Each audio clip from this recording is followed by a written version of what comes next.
l'autre côté du miroir, la part d'inné et d'acquis du chimpanzé qui vit en nous.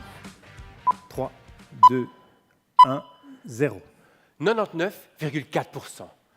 99,4%, c'est le pourcentage de gènes que l'on a en commun avec les chimpanzés et les bonobos. C'est fou, non? Comme nous, ils font de la politique et ils embobinent le peuple. Ils construisent des outils et ils veillent leur mort. Ils se reconnaissent dans le miroir et ont conscience d'eux-mêmes. Or, nous les classons encore aujourd'hui dans un groupe différent. Il y a moi, Homo sapiens, et les autres. Ok, je vous entends venir. Contrairement à eux, me direz-vous, on ne court plus tout nu dans la savane. C'est vrai. Mais comment en sommes-nous arrivés là à discuter science aujourd'hui? Lorsque je réfléchis à cette question, j'entends d'un côté la voix de mon professeur de génétique moléculaire.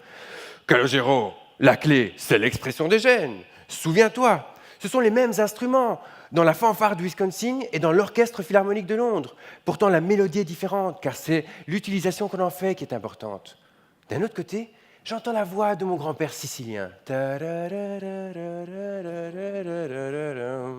Calogero, oui, non, souviens-toi, l'important, c'est la culture, la tradition, la famille.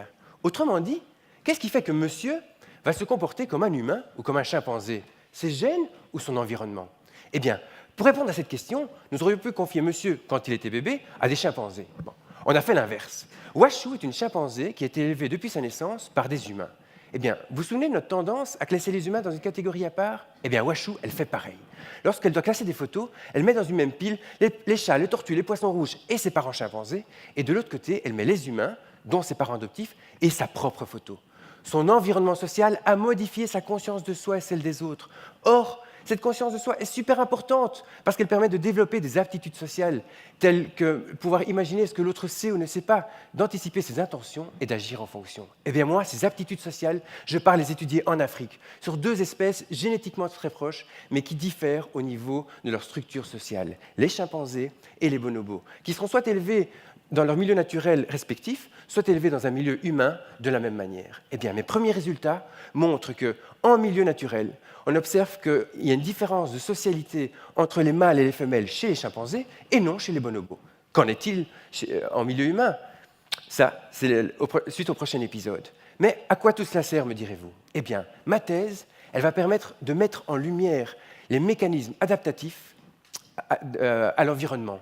Et deuxièmement, elle va pouvoir nous éclairer sur l'impact qu'a la transmission sociale sur l'évolution humaine.